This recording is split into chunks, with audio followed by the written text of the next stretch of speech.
Olá pessoal, sejam bem-vindos aqui ao canal Amigo Violão. Hoje eu estou aqui com mais um convidado super especial, que é o Daniel de Lima. Ele é professor pelo método Suzuki, ele utiliza isso, tem se é, notabilizado aqui no meio do violão, trazendo inclusive para outros professores essa formação do método Suzuki, e por isso eu achei que seria muito oportuno, muito enriquecedor aqui para o canal, para as pessoas conhecer o trabalho dele. Eu quero trazer ele para realmente falar melhor a respeito do método Suzuki, para quem ainda não conhece tão bem, né?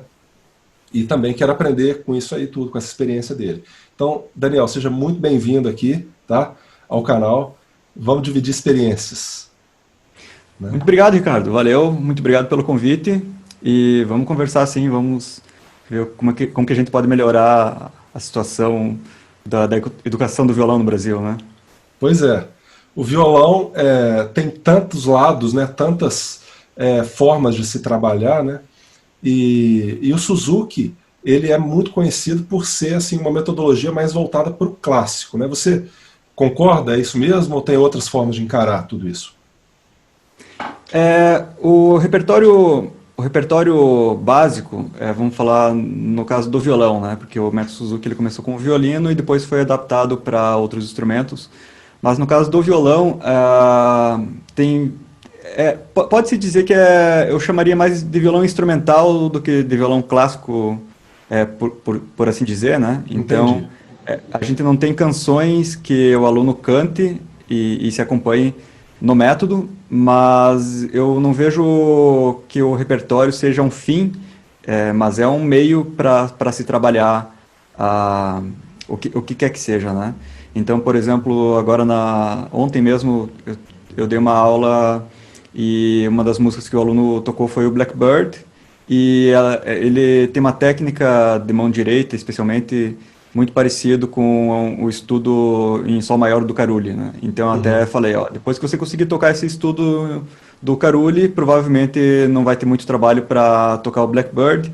E foi exatamente o que aconteceu, porque eu perguntei para ele como que foi para ele aprender o Blackbird, porque tem vários saltos, né? E para não fazer a raspagem ali na quarta e na quinta corda. E daí ele falou que nem teve problema com isso, porque ele já tinha treinado nas músicas anteriores, e daí ele pôde se voltar para uma dificuldade nova dessa música, que era um salto do dedo 1 e tal. Mas o ponto é que é, ele tendo essa preparação, ele não teve dificuldade para tocar uma música do repertório popular. Né? Legal, isso é muito bom, né, de saber, assim, né? Porque, na verdade, é um método, né, que tem todo um percurso, né? Tem os livros, né? São 9 livros, não é isso? Exato.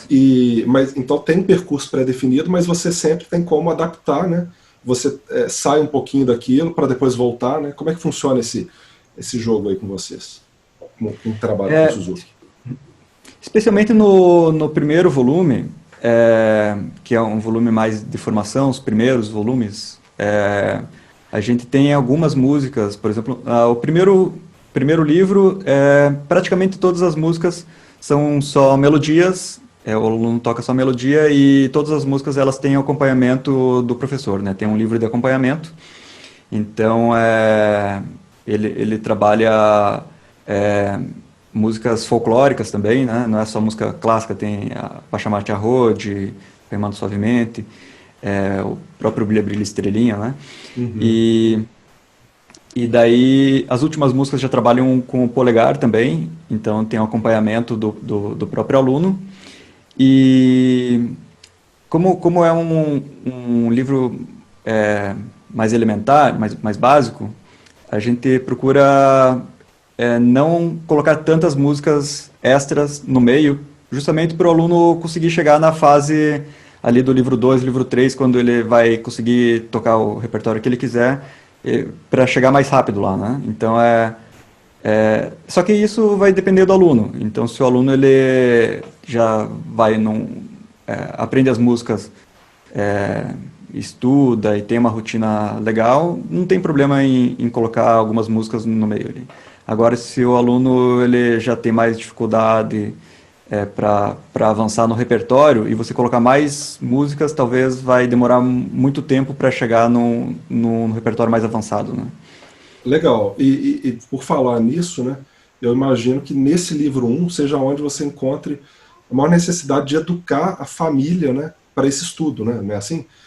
Porque assim, o método Suzuki, ele sendo desenvolvido por um japonês, mesmo, se não me engano, foi na França que ele desenvolveu, né?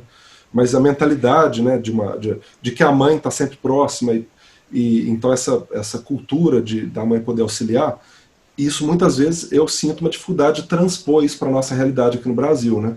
Eu acho bem legal que o Suzuki você traz assim as mães bem para perto, né? Como é que funciona essa educação da família, né? Da mãe ou do pai, enfim, de quem vai acompanhar ali para organizar esse estudo? Uhum. O Suzuki ele estudou na Alemanha, na verdade, né? Não foi na França, Não foi na França? Ah, sim. não, é na Alemanha. Mas ele realmente desenvolveu o método quando ele já tinha voltado para o Japão. Ele acho que já tinha uns lá seus 50 anos. Foi mais para frente, né? Mas como ele viveu quase 100 anos, deu bastante tempo para desenvolver, né? Uhum. E E realmente a participação dos pais é muito importante quando as crianças estão fazendo aula, porque elas não têm uma autonomia para saber a hora que eles precisam estudar, a hora de início, a hora do final do estudo, e quando estão estudando, quando estão praticando, eles não têm a clareza de como fazer de uma forma mais efetiva possível, né? Então, na verdade, muita gente chega até na faculdade sem saber exatamente as melhores formas de estudar. Acontece bastante, né? Ou às Com vezes você certeza. sabe um pouquinho, mas a gente aprende muitas formas de melhorar o estudo, né? Por exemplo, eu tinha um amigo que tocava música do início até o fim quando chegou na faculdade, né? Tipo, Não tocava... tinha essa coisa de estudar as partes, né? Os Exato, trechos, exato, não tinha essa eliminar cultura, os né? vícios, né? Já ficava. A maioria das pessoas estuda assim, né, cara? A É maioria. verdade, é verdade. E se a gente simplesmente, que é uma forma mais fácil de você estudar, não tem ter um pensamento É mais cômodo, né? Exato, é mais cômodo. Só que não é o que traz mais resultado, né? Pois é. Então, por isso é muito importante o acompanhamento de um adulto. E no caso dos pais que trabalham com o método Suzuki, é, eles realmente sabem profundamente as músicas. Então, por exemplo, sabe qual é a digitação da mão direita de tal música, e daí eles, sabendo a digitação, eles podem checar se o aluno está fazendo aquela digitação ou não, né? Eles sabem se o dedo 3 tem que ser assim ou assado, e eles podem conferir se o aluno está fazendo isso ou não. Então, por exemplo, se eles têm que fazer isso 5 vezes certas, 5 vezes com o dedo 3 retinho, por exemplo, eles conseguem saber, avaliar se deu certo ou não, né? Mesmo um adulto, se você tiver vendo outra pessoa tocar, você tem uma percepção diferente do que ela, especialmente se for um iniciante, né? Inclusive, essa é uma das funções do professor, né? A gente falar dos erros, dos acertos, o que o aluno precisa fazer para melhorar. Então, é muito importante a participação dos pais nesse contexto, e é muito diferente o resultado que se tem quando se tem os pais e quando não se tem os pais. Ou quando se tem os pais realmente participando do processo e quando os pais eles participam menos, né? Então dá para ver muita diferença. É quase mais importante a função dos pais do que dos próprios alunos no início do processo, né? Porque se tem um Aham. aluno bem concentrado e tal, mas que não tem esse acompanhamento diário em casa, ele vai mais devagar do que se tem um aluno que talvez tenha mais dificuldade no começo, mas com os pais mais comprometidos, né? Cara, isso que você Então, falou é muito sério, porque eu acho que a mesma coisa vale para o professor, né? A importância de um professor e método, tudo junto, né? Um combo aí, para um aluno no começo é fundamental, é mais importante do que o próprio aluno, né? É mais importante do que o talento que o aluno tem, isso que eu quero dizer. Né? Você tendo um caminho, porque é totalmente diferente, você pode ter o aluno mais talentoso do mundo, mas se você quer que ele toque Oranjuez no primeiro ano, não tem nada que faça ele. Mesmo que ele tenha todo o potencial para ser o melhor violonista do mundo, você não é isso que vai resolver para ele, né? Então, é realmente, verdade. os pais, nesse caso aí, realmente dá para entender. E como que você... porque hoje, assim, eu vejo muito essa dificuldade dos pais, vamos dizer, manobrarem mesmo o comportamento dos filhos para estudar, né? E eu, sendo pai, eu vejo como que é importante a gente ter estratégias, por exemplo, a antecipação, né? Falar assim, ó, vamos fazer isso tal hora. Em vez de chegar na hora e falar, você já antecipa o que vai acontecer. Né? Tem um cronograma para o aluno, para a criança ver. Ah, tá, à tarde vai ter isso aqui. Outra coisa, se você vai usar uma chantagem, que seja uma coisa que você use alguns recursos assim. Ó, se você quer ver televisão, você vai ter que fazer isso aqui, senão não tem jeito. E ser fiel a isso. Mas isso são coisas que estão no âmbito do pai e da mãe, né? Numa coisa muito da família. Muito difícil de um professor interferir nesse tipo de coisa. Né? Em que tipo de coisa que você consegue, como professor, né, sem ter que entrar muito nessas coisas pequenas da família, como que você consegue orientar para que isso realmente seja efetivo? É, é, na aula, durante a aula, os pais eles participam e até a gente tem um acordo de que quando a gente está na aula, os pais eles não podem interferir corrigindo o aluno, né? Então, eles podem fazer comentários sobre os elogios sempre, mas não podem interferir no mesmo não falar assim, presta atenção no professor, já é uma ordem, né? Então, nesse caso, o professor ele teria o controle da aula e daí isso pode servir como um modelo para eles trabalharem em casa. Então, às vezes, o aluno ele distrai um pouco e eu deixo ele distrair e até devagar e sair um pouquinho da aula e falar sobre alguma outra coisa, de propósito, para ver até onde ele vai e tal, ou para dar um descanso para a cabeça, para saber a hora de voltar. E às vezes muitos pais querem que a aula renda 100%, né? Mas na verdade esse tempo que está divagando também é um tempo que a gente está aprendendo. É a mesma coisa o estado difuso, que a gente está correndo, está dormindo, está tomando banho, a gente está assentando o conhecimento quando a gente estava sentado estudando, né? Com um estado mais focado. Então, essas coisas dá para a gente ir criando modelos para eles fazerem a prática em casa. E tem vários livros que ajudam muito para falar dos pais. Tem um livro que é bem legal, chamado Como Falar para Seu Filho Ouvir e Ouvir para Seu Filho Falar. E é basicamente um manual com várias dicas e exercícios que as autoras falam sobre como agir em tal situação, né? Então tem muito com coisas relacionadas ao próprio relacionamento entre os pais e os filhos, né? E quando o relacionamento está bem, a atividade do violão ela fica muito mais fácil. Que legal, eu vou comprar esse livro aí, depois você me... eu vou anotar ele aqui e vou comprar.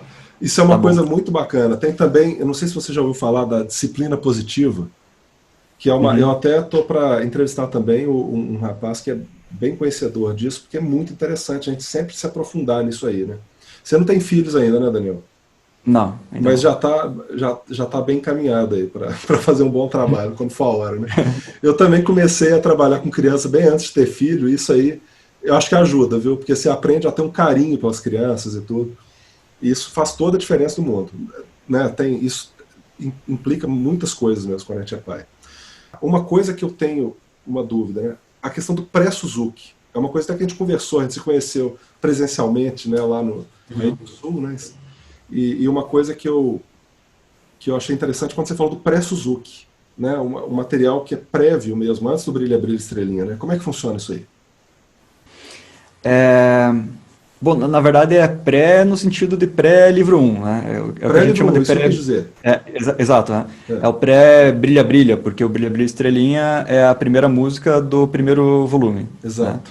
Então, na verdade, o Brilha Brilha Estrelinha, a gente já trabalha com a mão esquerda, com a mão direita, na postura com o violão na perna esquerda, com os ombros relaxados, e já os dedos de alterno. Então, tem várias habilidades que já estão presentes no Brilha Brilha Estrelinha.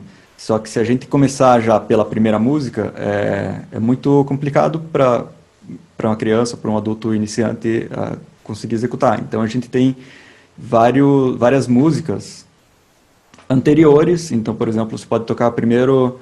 é, se a gente for pensar que tocar com as duas mãos já é uma complexidade, a gente pode tocar só com a mão direita, né? E se tocar nas três cordas já é uma complexidade, a gente pode simplificar mais ainda tocando só em uma corda por vez. Então, tem um técnico de basquete americano, John Wooten. Ele foi considerado pela ESPN como o melhor técnico de todos os esportes do século e tal. E ele era muito famoso pela primeira aula que ele dava na temporada. Ele era técnico do basquete universitário. E na primeira aula, o que ele ensinava para os jogadores, e ele assim, tipo, teve 10 campeonatos seguidos que ele ganhou na década de 60 e 70. Então, como que ele conseguia esse resultado, né? E daí, na primeira aula da temporada, a primeira coisa que ele ensinava era como colocar a meia e o calçado de forma que você diminuísse a possibilidade de ter calos e de desamarrar o tênis durante a partida ou durante o treinamento. Que é uma coisa super básica, né? Se a gente pergunta assim, qual que é a primeira aula de basquete? É picar a bola, é arremessar. Não, é antes de entrar na quadra você fazer uma coisa super detalhista e super pequena que muita gente deixaria passar, mas que faz diferença, porque se o cara vai dividir uma bola e desamarrar o cadarço, ele pode perder aquela bola, né? Não tem a ver com a habilidade das mãos, mas tem a ver com uma coisa muito simples, né? E o pré-brilha-brilha é mais ou menos isso que a gente trabalha. A gente trabalha a questão da postura, trabalha uma das habilidades que a gente visa ter no brilha-brilha estrelinha é a alternância dos dedos indicador e médio. Então, o aluno já vai praticar a alternância antes de pegar a mão esquerda. Então, tudo isso a gente trabalha.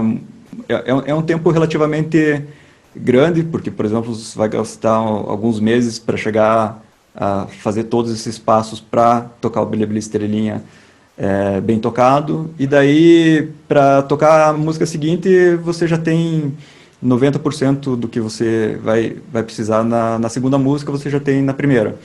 Então, daí acaba que vai ficando um pouquinho mais rápido o progresso, né? E especialmente o livro 1 todo, se ele estiver muito bem firme, os outros livros, por exemplo, a postura da mão direita, a postura da mão esquerda, a postura longitudinal, por exemplo, transversal, é o que a gente vai usar basicamente em todos os livros. Se tiver bem consolidado isso no livro 1, para frente é só ir aumentando a complexidade técnica das músicas, técnica e musical, né? Mas a postura vai ser a mesma que ele já aprendeu no livro 1, né? Muito legal, cara, isso aí. Eu fico bem encantado mesmo de ver o tanto que tem potencial, né? E às vezes eu lidando com tantos alunos no dia a dia, assim, eu às vezes fico até, confesso, assim, um pouco descrente, né, dessa possibilidade de aprofundar tanto, né? E eu acho que eu acabei criando uma forma, assim, pensando nos alunos que não têm nenhum interesse, nem conhecimento de música, nem instrumental, você falou bem, né? Não é erudito nem clássico, é instrumental, né? E vem de outra necessidade, com violão, né? Muito mais social do que musical propriamente. Então eu às vezes trabalho o violão de uma forma muito mais lúdica, né? Mas eu vejo como eu tenho uma formação erudita no violão, né, e tudo, eu vejo como que esse trabalho que você faz é muito bonito, porque ele não impede que o aluno tenha essa relação lúdica, né? Mas ele coloca as bases para você dar uma condição dele chegar numa técnica mais avançada. Isso eu acho muito rico, muito legal no método Suzuki aí no seu trabalho, sabe? Né? Eu acho que é por Legal. aí. Né? A parte lúdica ela é super importante, né? A gente não pode pensar na parte técnica, especialmente com crianças, mas também com adultos, né? A gente não pode deixar essa parte da coisa que é legal de tocar, né? Então, é uma forma por exemplo, praticar a postura e deixar isso como uma forma lúdica, uma forma divertida para o aluno, porque normalmente a postura é vista como uma coisa rígida, como uma coisa tem que ser certo, não pode ser errado, não pode ser. Mas na verdade a gente pode transformar qualquer coisa numa atividade lúdica. Então, uma atividade para praticar postura, depois que o aluno já entendeu como é que funciona, eu falo para ele deixar o violão no chão, e daí ele fica no outro lado da sala, e eu viro de costas e olho de volta, ele tem que ter pegado o violão já e se arrumado na postura e ficado certinho, né? Uhum. Então é quase como se fosse uma corrida. E eles se divertem fazendo isso. Então Cortou o seu áudio um pouquinho. Você deixa o violão. Só para. Porque eu não sei se vai na gravação vai ficar com esse buraco. Então você deixa o violão no canto da sala. Aí aí o que acontece em seguida? Fala de novo isso aí, porque cortou. certo. Então o aluno ele fica num canto da sala, e o violão fica no outro canto, e daí eu viro de costas e conto 5, 4, 3, 2, 1 e olho de volta. E quando eu olho para ele de volta, se tudo der certo, ele deve ter ficado com o violão na postura, no colo. E daí a gente confere se estão todos os pontos de referência certinhos e tal, né? E pode ter ajuda dos pais para arrumar ali, enquanto eu não estou olhando. E eles se divertem bastante fazendo isso, e eles vão fixando como é que tipo, para chegar do zero para ter a postura, né? Cara, isso é Então, muito legal mesmo. Eu uso isso também, por exemplo, assim, né? Tô com o violão aqui. Esse aqui é o violão das minhas filhas, né? Aí eu também, eu cronometro, né? Falo assim, vamos ver quanto tempo você demora para fazer a nota lá. Tá aprendendo, aí vai. Aí, poxa, demora ali. Na primeira vez é para demorar mesmo. A ideia é que demore 1 minuto ali, porque nunca fez uhum, antes. Depois, já na segunda vez, demora, poxa, 3 segundos. Quer dizer, a pessoa fala, caramba, aprendi rápido. Isso é muito exato. legal, né? Eu acho que é por aí, né, cara? A criança gosta de desafios, né? Pequenos prêmios, a gente não precisa dar um presente caro para uma criança, basta dar esse. Às vezes você dá um adesivinho redondo ali, uma estrelinha no caderno, se fizer não sei o quê, poxa, ganhei o dia já, né? Com essa estrelinha aqui. E eu vejo você falando essa questão da postura, né? Você trabalha de uma forma lúdica, né? Isso tudo, e isso potencializa bastante. Ao mesmo tempo, eu tenho uma visão, assim, muitas vezes, é, por exemplo, eu vejo, inclusive no violão erudito, pessoas tocando concertos, né, e tudo, com orquestra, com violão de lado, né? Por exemplo, o Ricardo Galeno, que é um espanhol que toca demais, né? Vencedor de concursos aí grandes, e ele toca de lado, assim, com a técnica fenomenal, só que sem ser desse jeito, né? É um exemplo, vamos dizer que é 1% dos violonistas clássicos que tocam assim, né? Mas, por exemplo, você tem o Marco Pereira, que é um violonista super técnico, toca lá os 12 estudos do Villa-Lobos, mas ao mesmo tempo toca música popular, improvisa e tudo, sempre com violão também na posição tradicional né, do violão clássico. Né? Então a gente vê que não tem muitas vezes o certo e errado, o que tem é o que tem é a preferência mesmo de cada músico. Né? Agora, e por isso que eu muitas vezes trabalho assim, a gente tem a postura que o aluno se sinta mais confortável no começo e depois a gente vai transformando aquilo. Como é que você vê isso? Você acha que isso pode prejudicar ou você acha que isso pode ter um resultado bom? Eu também não acho que tem certo ou errado, né, como você falou. E eu acho que tem formas que depende do resultado que você quer ter. Então, por exemplo, eu não proíbo meus alunos de tocarem, por exemplo, com violão na perna direita e tal, mas depende muito do contexto. Então, por exemplo, se eles... eu acredito que, para mim, pelo menos, a forma de segurar o violão na perna esquerda é a forma que a gente tem mais vantagens para acessar as casas mais agudas, por exemplo, né? Com certeza, isso é E, verdade. e tem mais vantagens também para mudança de timbre. Então, o pessoal que usa o violão na perna direita eles têm um pouquinho mais de dificuldade para mudar, fazer mudanças rápidas de timbre. Uhum. Então, mas não que seja, se a pessoa não ia mudar de timbre mesmo, não tem diferença nenhuma, né? E uma coisa que tem ajudado muito os meus alunos, já que eles estão pegando o violão na perna esquerda, normalmente tem que levantar a perna com o banquinho de pé, né? Mas a gente está usando, acho que todos os meus alunos usam o apoio Pompeu, que é esse aqui, né? Uhum. Ah, O bem Thiago, legal. Isso é bem legal. o Thiago Pompeu, ele também é meu aluno e tá fazendo apoio vendendo para o Brasil todo, né?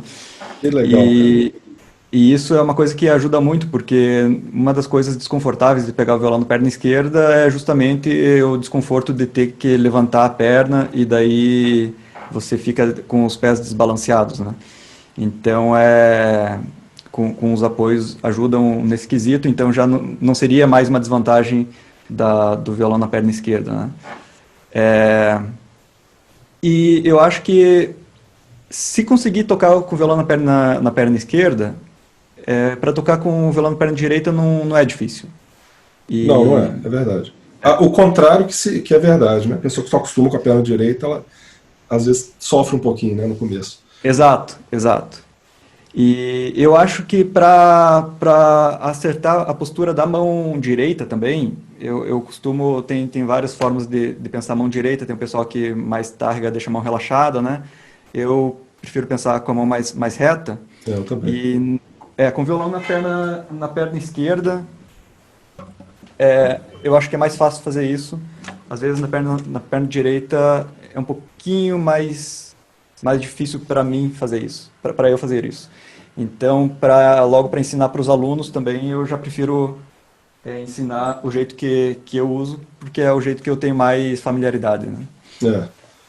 Pois é. E me fala aí, eu quero, antes da gente fechar aqui, conta um pouquinho dessa formação Suzuki, como é que você trabalha, como é que se você tem cursos aí, como é que funciona?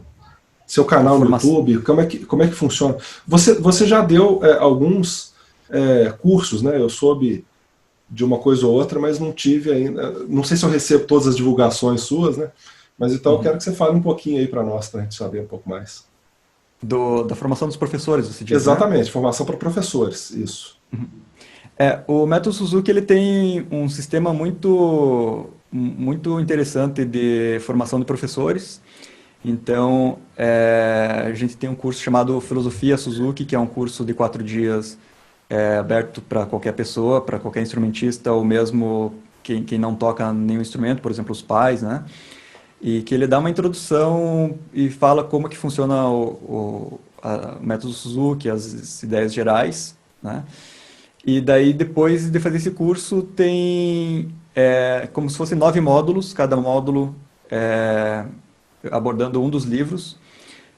Então, tem o módulo um que vai ensinar como que se ensina o livro um, né? Então, no caso do livro um, do módulo do livro um são 6 dias, são 36 horas de curso, e que é explicado muito detalhadamente cada uma das músicas, como quais são as estratégias, quais são os pontos de ensino de cada música, quais são as estratégias para ensinar cada ponto de ensino e tal. E daí tem um desses cursos para cada um desses livros, né?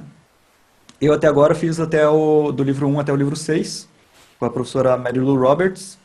Esse curso, ele é um curso que ele é um tanto raro ainda no Brasil, a gente teve poucas edições, né? Então, aqui em Chapecó, a gente promoveu por 3 anos, 2018, 2019 e 2020, a gente trouxe a professora Mary Lou Roberts, dos Estados Unidos. É um curso que a gente ainda tem poucos professores que são habilitados para dar esse curso no mundo, né? Do violão são só 14 professores que podem dar esse curso. Justamente porque são professores que passaram por toda a experiência de ensinar os alunos através de todos os livros e já ensinam por muitos anos com esse repertório e sabem os detalhes, né, de cada na prática de cada uma das músicas e tal. E Então esse seria o curso mais indicado, o curso oficial, né, que quem puder fazer, faça, porque vale muito a pena. Todos os professores capacitadores têm umas experiências muito vastas com alunos iniciantes, com crianças, né?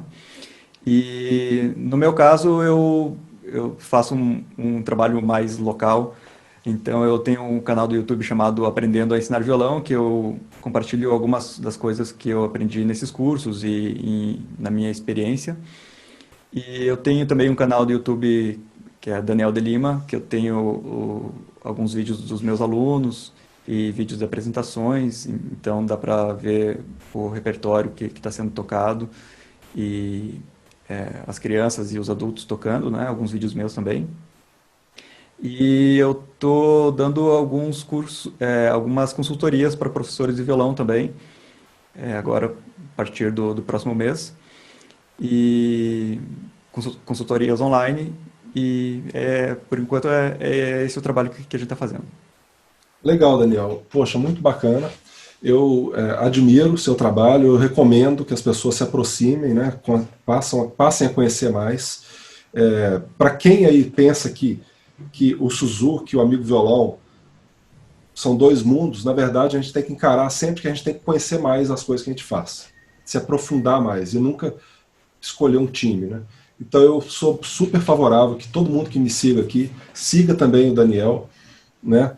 E aprenda mais a respeito do método Suzuki, assim como eu também, no tempo que eu tenho, venho buscando aprender algumas coisas e até mesmo eu posso dizer que quando eu comecei a desenvolver esse método, muitas coisas foi baseado no que eu conheci do método Suzuki, né, do poder que isso tem. Então eu busquei adaptar ali para esse mundo dos alunos que eu tinha, nada mais do que isso, né? Então eu recomendo que as pessoas conheçam. Vou deixar o link do canal do Daniel aqui embaixo desse vídeo, para você poder ir lá, prestigiar. E, Daniel, muito obrigado pela sua participação. Foi uma honra mesmo poder ter a sua visita aqui no canal. Gostei bastante dos conhecimentos aí. E sei que você tem muito mais para compartilhar. Numa próxima a gente pode conversar mais, aprofundar isso daí, né? Tá bom? Pô, muito obrigado pelo convite. Realmente, quanto mais ferramentas a gente conhecer, mais armado a gente fica, porque nunca a gente vai usar uma forma só de ensinar para todos os alunos, né? Então, quanto mais cartas na manga a gente tiver, melhor, e por isso é importante conhecer vários métodos, né? E muito obrigado pelo convite e vamos conversar mais vezes. Beleza. Isso aí. Gente, então se inscreva no canal aqui, curta o vídeo, compartilhe com os seus amigos professores aí. Todos temos a ganhar. Tudo de bom para vocês. Tchau, Daniel. Tchau, pessoal. Até mais. Até mais.